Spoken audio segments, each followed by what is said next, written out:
Permanence of mental constructs. We know how thoughts can dictate the quality of our experience. When we are in love, the world is seen as friendly, bright, and lovely. When we are heartbroken, the world is seen as dark, cold, and menacing. Most people experience their self-worth as fluctuating extremes of positive and negative. The search for more positive experiences and the avoidance of negative ones form the common day-to-day strategy of most lives. Unfortunately, if the positive view is clung to and the negative view is run from, the bondage of misidentification continues and the experience of life remains limited. This can be hard to accept because we tend to want to cling to our beautiful states of mind, to happy sensations and wonderful moments. If they could be successfully clung to, then what would be the harm?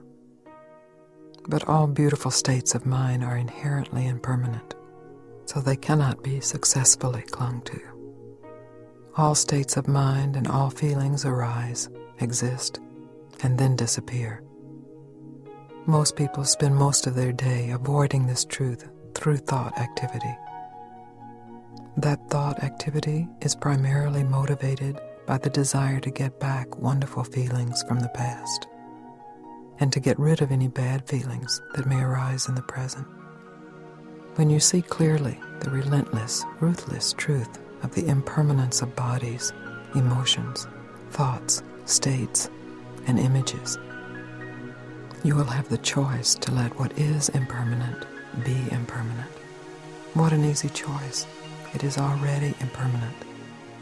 In fact, all of the activity to hold on to whatever is inherently impermanent is finally recognized as futile. In your willingness to accept the truth of impermanence, which includes every idea of who you are, there is the deepest relaxation.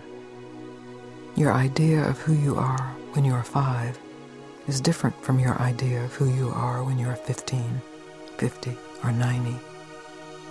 An idea, by its nature, is impermanent.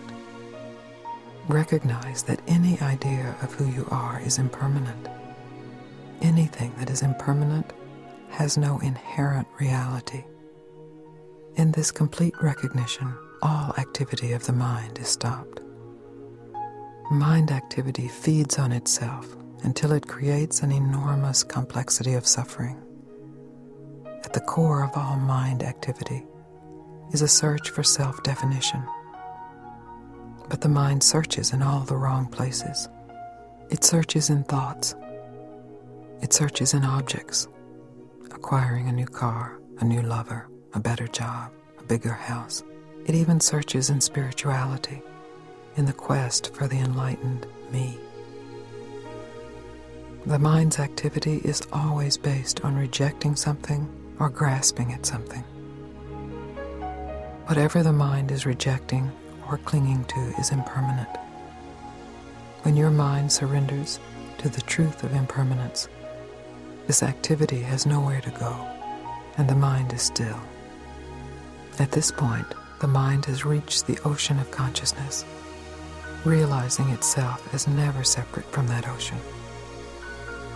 The permanence of your true nature is recognized to be the continuous presence of awareness that was exactly the same when you were 5, 15, 50, or 90 years old.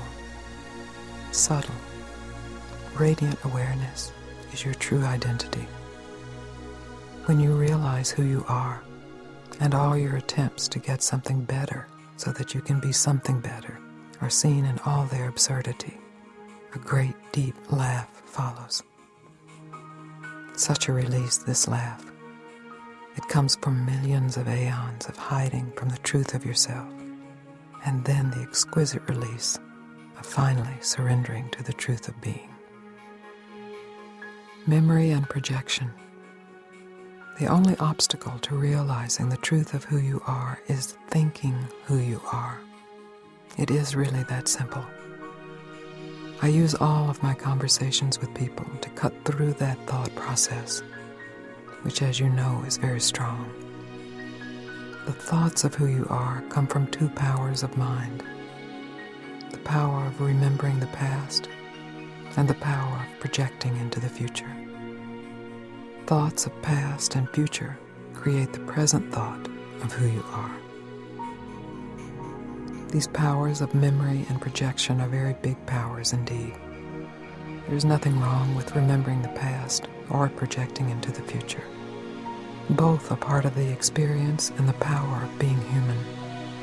However, the danger of this power is that in overlooking permanent presence, in being so fascinated by God's fabrications and the permutations of those fabrications, God itself is overlooked.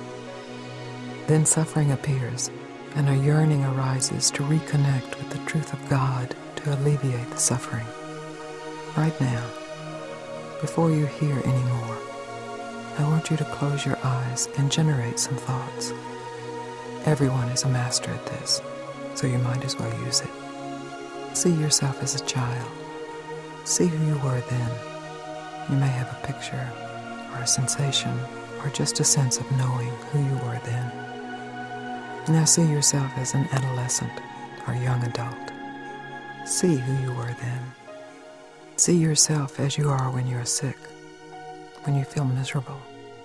Experience the feelings and the thoughts of being sick. Now see yourself when you are bursting with health. See who you are then. Feel the sensations that arise around the image of yourself as the healthy one. See yourself happy, really fulfilled, and imagine how that feels. Now see yourself as miserable, lost, isolated, and separate. See yourself as who you imagine you will be someday. Project yourself into the future. Now, most importantly, see if it is possible to tell the truth. What is it that sees all these images of you? What is it that is aware of all your feelings? The notions of who you are have an age. They change. They appear in the past, and they are projected into the future. What sees these changes has always been here, changelessly seeing. The seeing does not have a face, does not have a personality, and finally, does not even have an essence. It is without thought, without attribute, without past, and without future. And yet, when there are attributes, a past, a future, it is not absent. It is eternally here. If you were able in that split second to see the emptiness of any image of who you are, then you can choose to either continue chasing some better image or to surrender to the truth that is both imageless and inseparable from any image. This is very important. The formless truth of who you are is inseparable from any formulation of who you are, for the truth is all-inclusive. Right now, in this present moment, the formless truth of who you are is just as present as when your body is dead and all those images are finished. Your incredible and thrilling opportunity is to realize yourself as the formless truth before your body dies. Many of you have realized this. Many of you will realize this. Some may not realize it until they're on their deathbed. Even in that moment of death, if you can realize the formless presence that has been inseparable from every moment of your life, then your life will have been lived in the glory of that conscious awareness. Your final fulfillment will be a testimony to the world. The thoughts of yourself are the only obstacle to this fulfillment. Yet they are not a problem, because you, as consciousness, have the capacity to see through any obstacle.